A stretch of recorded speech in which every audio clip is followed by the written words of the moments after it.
Hello everybody, Allegheny Mountaineer, and today we're back at Glen with the Wandering Woodsman and Day Hike Dave, and we're going to be checking out some foundations here at the Glen and we're going to be checking them out. And these were a part of the high up company houses that were on the left hand side of the road going up Veterans Memorial Highway from the Horseshoe Curve.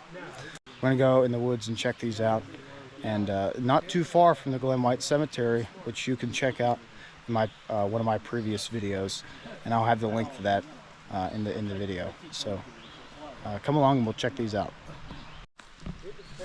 So right here, right over there is the Glen graves. So right here in this back corner would have stood a shed, probably a work shed for the church or the school, or just something that just something that was a part of the old Glen mine patch. Now this area here was all open. They didn't have anything growing in here. This was kind of a schoolyard flat where the children would play. And one of the school pictures of 1929, 1930 are taken right here on this bank. So this is what the picture looks like, and this is what the picture scene looks like today. So this right here would have been the original roadbed. Right through here. They would have come up and up this bank, and I have a photo. I have an old photo included in the Glen PA book that shows a car sitting on this road looking back at the Glen School and the Glen Church, so I'll include that right here in the video. This would have been an old outhouse. It's not functional. Well, it could be functional, I guess. An emergency.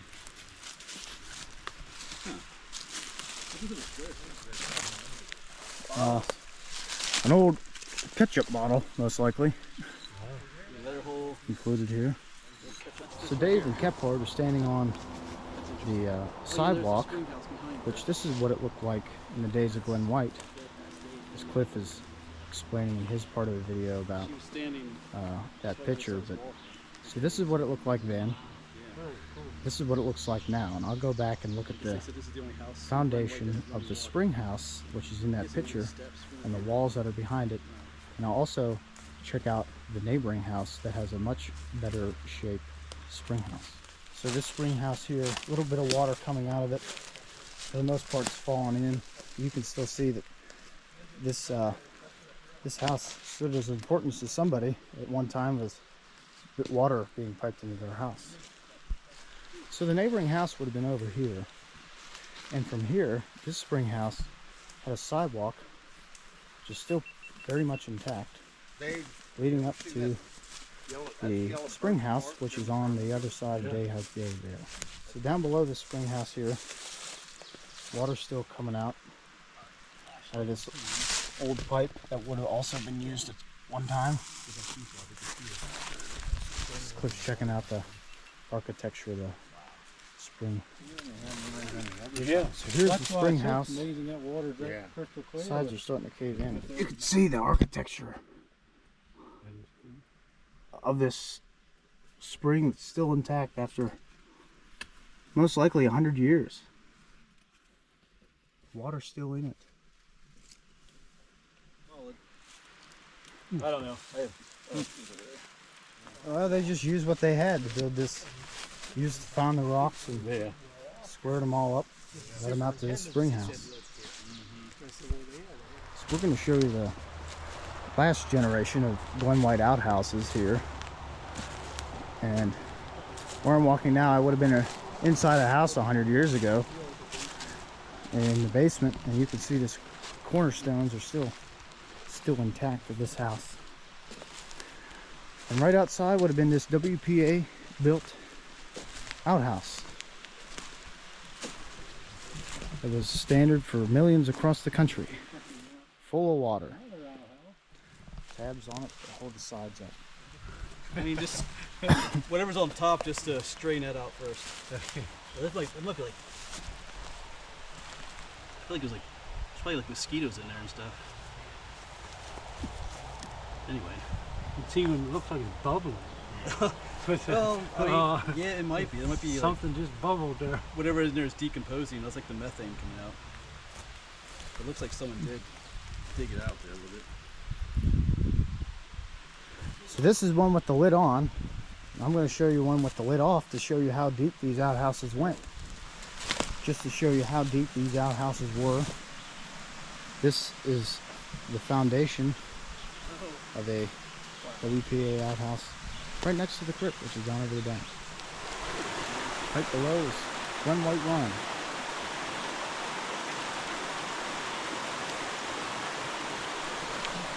Right next to it, an outhouse. This would have been a high upside of the town of Glen White. At the school church, 3 company houses on this side of the crypt. And the others you'll see growing in here too, I think, is But they go by what we call crow's foot. Was Oh yeah. I mean, they go by all different kinds of names depending where you're from, though. Yeah, I heard people call them trailing. I know you know quite a bit about a lot of these plants that grow. They said that some of this coal was some of the best in the county, based off of its contents and its texture and how hot it burned. And Glen White was actually the coal supplier for one of the junior high schools here in Altoona. Dave's going down to play in the crypt. He's checking out that beautiful water scene.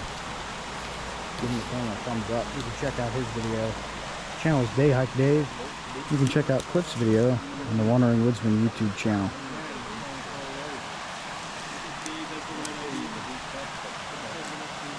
Beautiful scene.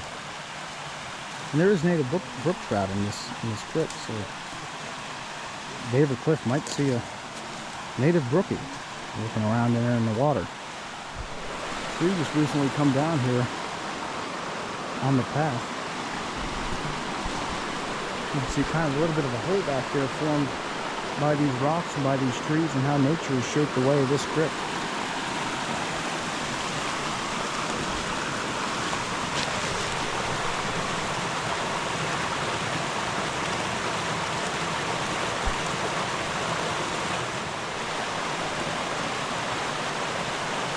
So at one time there was 3 houses on top of this bank.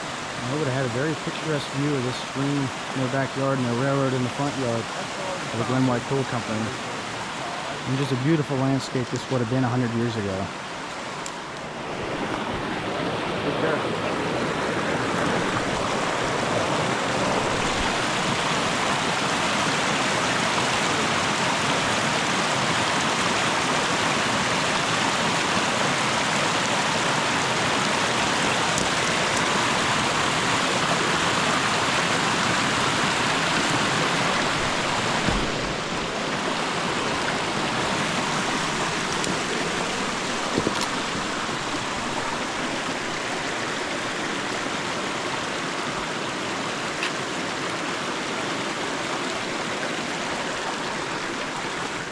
So we're going to go check out a double outhouse.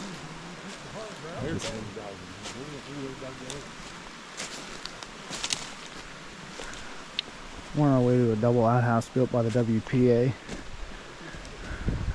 Somebody was doing some digging here. There's some old treasures and glasswares.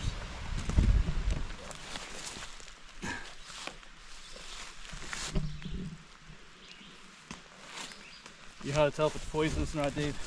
Take a bite and see. Well, not. You have someone else take a bite. No.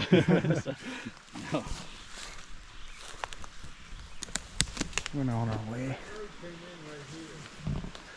So I'm in the location. I was probably standing in somebody's living room 100 years ago right now.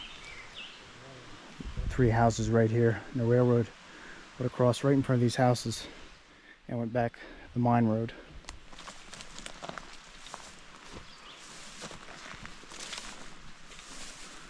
Watch for holes here.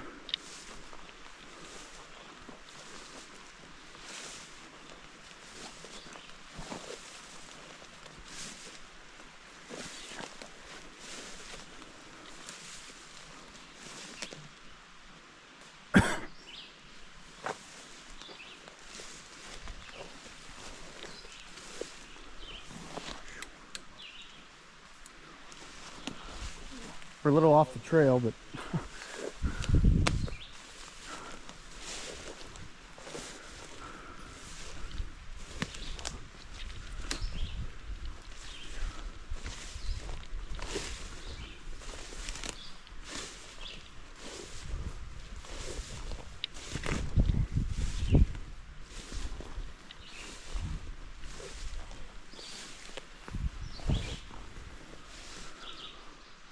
there's the road there above us, and the outhouse is just a little further up.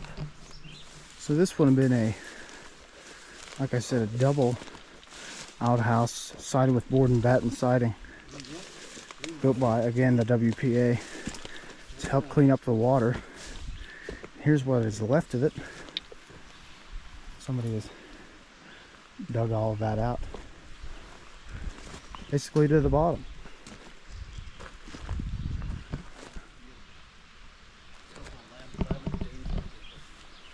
In the midst of the beauty, there is more outhouse. Oh wow. So that little flat up there, guarded by this yellow gate, would have been the Glen White Railroad bed. It would have went back to the mine at one time, and would have crossed the road here on this flat, and we'll go back towards the coke ovens and to the coal tipple, which I'll be walking in my next video. So just to explain everything we went through today, we started here at the school and the church near the Glen White Cemetery, and you can check out that in another video. And then we went over here down through the Schoolyard flat over to this house, which was the Ekenlob house, and we checked out that other spring house and their foundation. And then from there we went through the woods again over to this house, where we checked out that cornerstone and that nicer spring house. We checked out the WPA outhouse over here with the lid, and we went down in front and checked out the one without the lid. And from there we went down over the bank, crossed the creek, got up behind these houses, checked out that double WPA built outhouse, went up, got back on the road, which would be right here. Now, the reason I refer to this as the high up side of the Glen White Company, this house and this house and this house only had one family to them, compared to the houses like the ones over here on this side. All of these houses were kind of standard to the town. A lot of the houses were shared for 2 to 4 families, rather than the ones over to the left just had one family staying in each of these. So the high up side, which meant the high up company people, which meant the superintendent, the store operator, the mine foreman that lived in these 3 houses, got a house to themselves rather than sharing with one. So I go into more detail and everything in my book, Glen White, PA, The Town That Was Forgotten in the Allegheny Mountains, which is available for purchase at the world-famous Horseshoe Curve and Railroaders Museum, and online at barnesandnoble.com. So go ahead and check that out. A lot of information about there and who lived in all these houses. With a tree that looks exactly like the Horseshoe Curve, 2 miles from the Horseshoe Curve. Pretty unique how that one's grown in the shape that it is. So that's going to wrap it up for the day. We're exploring the foundations and the spring house that was on this side of the Glen White, and I'll give you a little bit of history about the foundations there. My next video, we're going to be heading across the road with Dave and Cliff and checking out the Glen White coke oven. So see you in the next one.